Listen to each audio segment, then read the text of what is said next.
very excited today about where Bitcoin is right now because it seems to be completing its inverse head and shoulders pattern, which is a pattern that could send Bitcoin all the way back up to $75,000. Today, I'm going to show you exactly what that pattern is, what it means, and where it may be sending Bitcoin next. So if you did not already know, in technical analysis, there's a pattern called an inverse head and shoulders pattern. There's a shoulder, a head, and a shoulder. Kind of like the shampoo. And when you turn it upside down and you measure from the top of the head to what's known as the shoulder line, then that gives you your price target.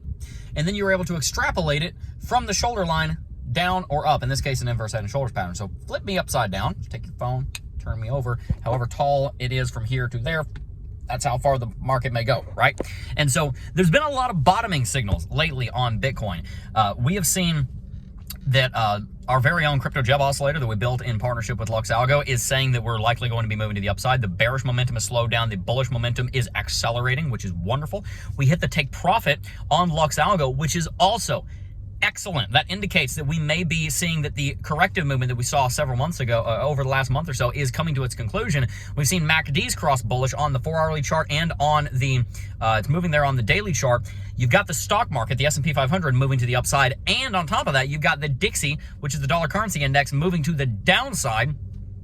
And that's important because Bitcoin is positively correlated with the stock market, meaning that it moves in the same direction as the S&P 500, and it is negatively or inversely correlated with the Dixie, which means that it goes in the opposite direction of the Dixie. So with the dollar currency index going down, stock market going up, that is perfect territory for Bitcoin to follow the stock market and go against the Dixie and rally. On top of that, Bitcoin has seemingly completed its biggest corrective movement that we've seen so far in 2023.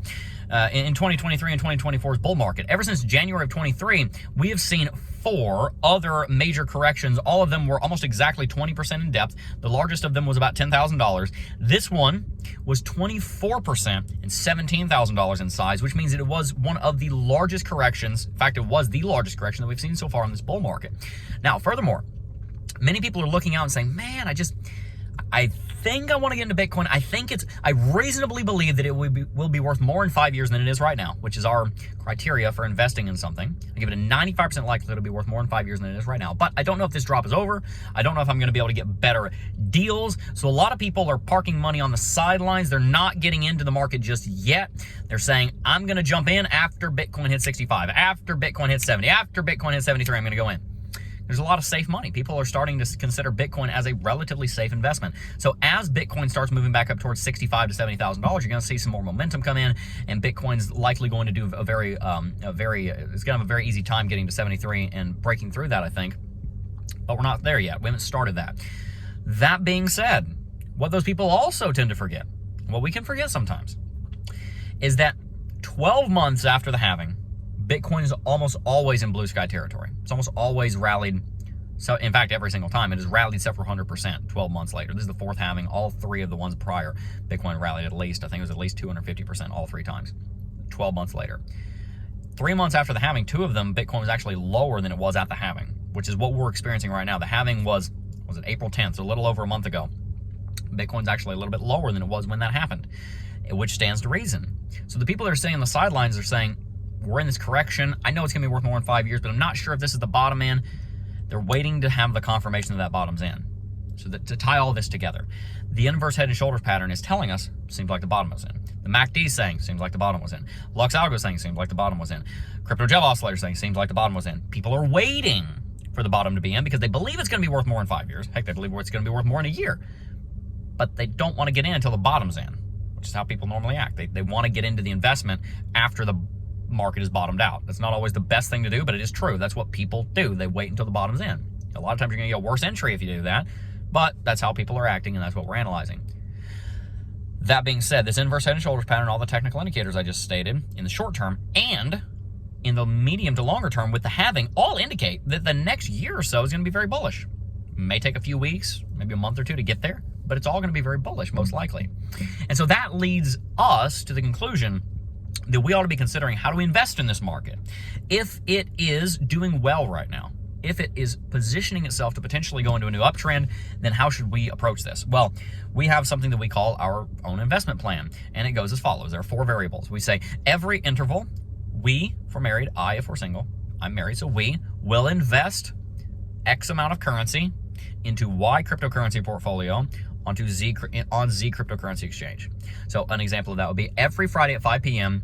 we, because I'm married, will invest $500, $50,000, $100 million, whatever the number is, $50 into our cryptocurrency portfolio. We're gonna put between 5 and 20% of that into cash. And we're gonna put the rest of that, the 80 to 95%, into our actual crypto portfolio, which might be Bitcoin, Ethereum, Chainlink, Cardano, and Solana, whatever it is. I always recommend having at least 50% of it in Bitcoin and Ethereum if you combine those two together. We're gonna do that on crypto.com or Coinbase or wherever. And so that is how we will invest. That's how you can take advantage of this opportunity right now, is you can say, all right, I'm in a position, I've paid off all my consumer debt, I'm building, I'm saving for retirement, I'm going down the plan, I'm working the steps, I'm doing great, but I wanna start buying Bitcoin. Great time. It's a great time to start investing in Bitcoin, and I absolutely think you should. I believe the next few months are gonna end up being very bullish for Bitcoin, and I think the next year or so is gonna be very bullish for it as well, but it's taking a break right now. It's taking a breather. Why? It's not literally doing this for this reason, but think about it like this. It's taking a break to test your patience and to test my patience. Are we going to be patient? And on the second hand, do we actually believe that Bitcoin will be worth more in 5 years than it is right now? Do you believe that? Tell me in the comments. Do you believe Bitcoin will be worth more in 5 years than it is right now? I believe that. I firmly believe that. Do you? It's okay if you don't. No harm, no foul. But when Bitcoin goes into a corrective movement, it's testing those two things. Can we be patient? And do we actually believe with conviction that it'll be worth more in 5 years than it is right now?